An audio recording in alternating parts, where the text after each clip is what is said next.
Anyway, single soldiers, E5s and below, reside in the barracks, unless there is no barrack space. In that case, they get a certificate of non-availability to go up post. The garrison commander is the one that signs certificates of non-availability. E6s and above that are single can reside. If you've got a garrison that's got an RCI partner, an RCI footprint, assignment to those quarters is a responsibility of the managing partner. That's what the company gets paid to do. They are professional housing managers. They assign people to quarters. That's not a military responsibility anymore. The exception to that is that the senior commander signs key and essential, it designates key and essential personnel on the installation, says, I want you living on post, in which case the RCI partner will accommodate that. So understand that sensitivity. In the next slide, talk about housing basics. The main thing in this slide is the BAH entitlement. The BAH that the soldier gets includes the rent, the utilities, and the rental insurance. We have a long-term plan for construction, whole neighborhood renovations for the traditional housing. That sometimes comes up on your lane. And that's a key point. RCI is funded by BAH of individual soldiers. All the stuff on the right is funded with MDEPS.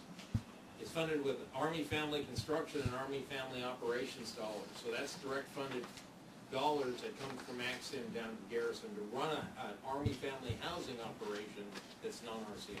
The main thing in RCI, there's a CDMP, Community Development and Management Plan that's determined really early in the beginning of the partnership. And that is sort of like set in concrete because that's the plan for the next 50 years from what houses get demolished, what houses get renovated, what's the new construction. So if you want to change some of these numbers, then you need what is called a major decision memorandum, which goes all the way up through AXAM and the ASA. If I can make a comment here, if you've got a garrison that's early in the CDMP development, it's critical they get it right because it's locked once it's set, and it's hard to change. However, it is changeable, and where you're going to hear about this is where we move a unit back from Germany, you get a new brigade, and oh, by the way, the housing market analysis didn't incorporate that unit, and now your requirement changes. But the concrete plan of the CDMP hasn't adjusted. So they have to go back to AXIM to say, yes, you're authorized to run 278 units. And now I got to find more funding because now it's a funding decision. This is one of those programs that the garrison can highlight and say, I got a problem. I got a unit coming in, a stationing action. I don't have any housing units to accommodate these. I need help. But we at the region can't fix it. At Income headquarters, they can't fix it. It goes to AXIM to get the fix. This is centrally managed at the highest levels. RCI is a Army-level program. And so the CDMP to be modified requires an Army-level decision. So all we can do is transmit, convey, and carry the message. One thing that I need to mention here, and you may encounter this, is furniture entitlements for GFOQs. Not every situation is the same, but there are, CTA allows entitlements for these folks, and depends on a lot of things. You have special command positions that have entertainment requirements, and they are entitled to some furniture. And you see, this is one of those areas where we're really somewhat inefficient. And it's because the regulation for Army family housing that addresses, there are no GFOQs on RCI footprints. There's no such thing as a GFOQ in an RCI installation. They're called executive homes. There's no regulation affecting executive homes. There's regulation about GFOQs on traditional sites, and they're detailed. They can tell you how big your table can be. They're very detailed because that's the way the Army plans.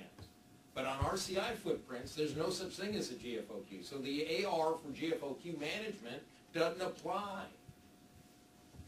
However, we try to interpret that regulation so that we have some soldiers who have special categories.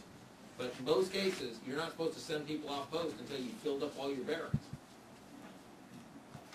The last subject I have is the First Sergeant Barracks program.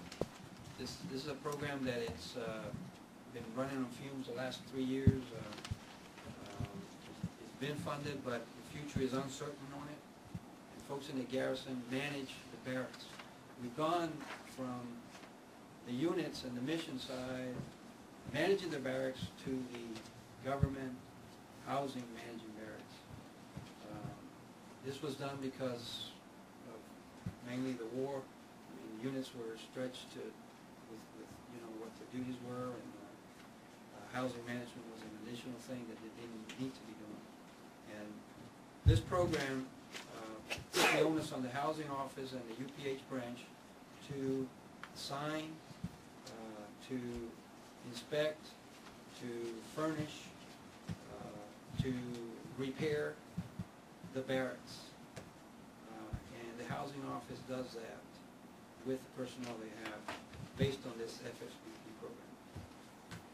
This is actually a good program, but the resources aren't there, the authorizations are not there, and currently the guidance from our headquarters is that the garrisons are not supposed to fix a program that does not have authorizations in FY13.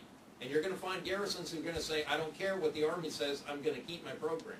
My name is Greg Williams, and I'm the O&M branch chief for Atlantic Region.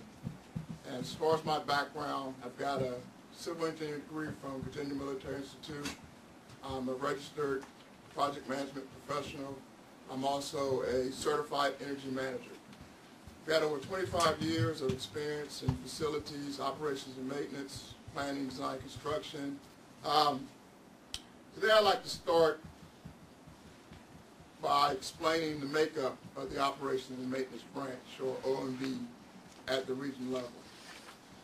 Initially, Mr. Tindall and Mr. Hall recommended OMB TDA had 3 sections: operations and maintenance, engineering, and energy and utilities. Move to the next slide, please. These next few slides speak to what it is we do as the region O&M branch. In short, what we do is to provide assistance to the garrison DPW for execution of the garrison SRM program. This slide shows the common tasks of the O&M and energy engineering sections. This slide shows the OMB unique tasks for the O&M section. You note that these tasks concentrate on the contracted services of the garrison DPW. The last bullet on the slide shows the CLS services that this section has a lead on. This next slide shows the OMB unique tasks for the engineering section. You'll note that these tasks concentrate on the energy and utilities role of the region.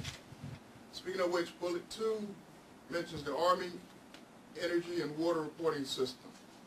The Army is required to report annual energy and water consumption and progress toward goals to the Office of the Secretary of Defense. AWARS is the database of record for this annual report. And again, this last bullet shows the CLS services that this section is responsible for.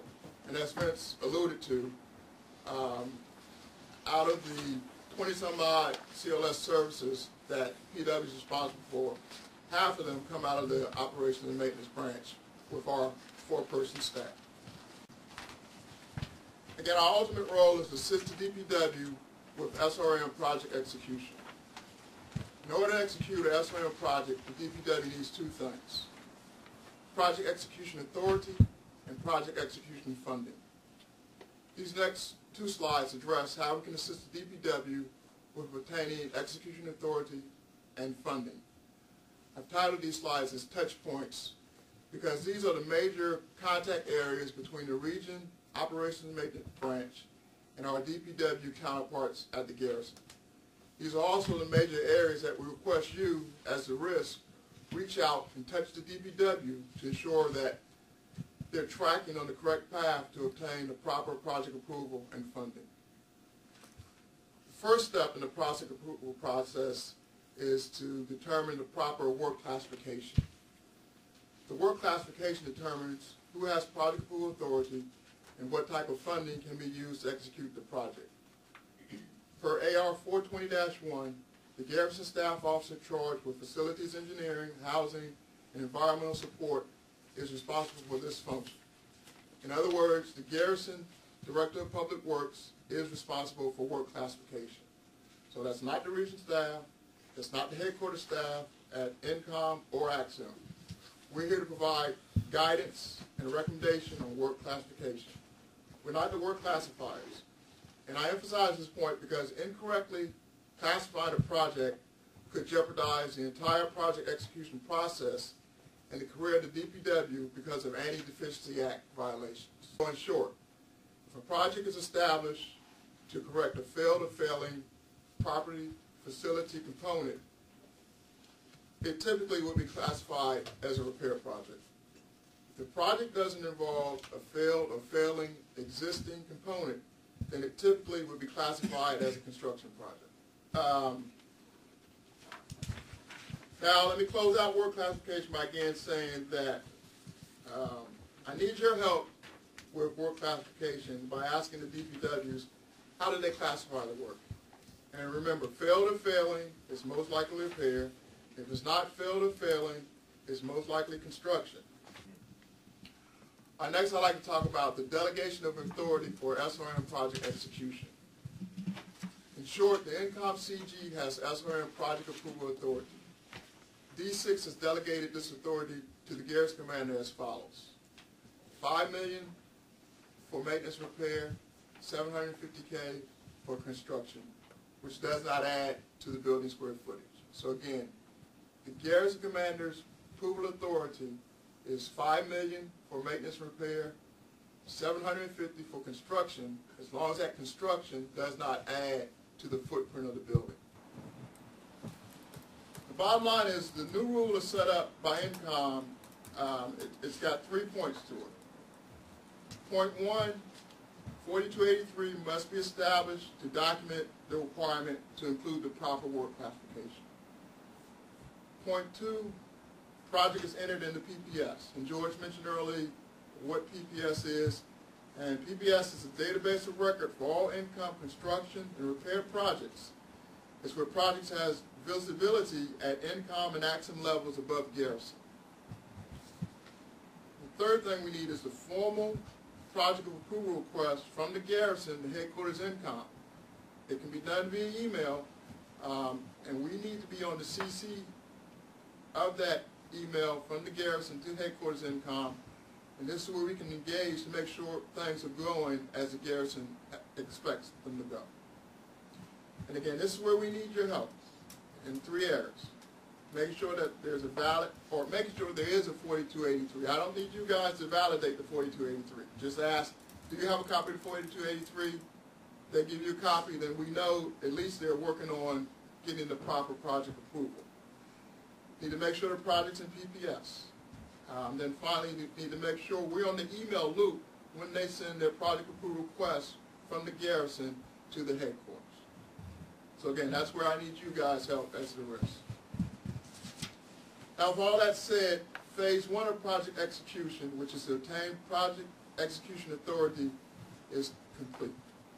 Now let's look at phase 2, which is obtaining execution funding. In PPS, the garrisons had the opportunity to rack and stack their SRM projects by applying a one-to-N garrison prioritization. We, in turn, at the region, do a region one-to-N prioritization. And then this list is made available to headquarters INCOM to use when additional funding has been identified. And obviously, based on your interactions with the garrisons, your input is going to be requested as we develop the region one-to-N prioritization list. So again, we're going to be soliciting your input when we look at taking the garrison's priority to develop the region priority one-to-N list.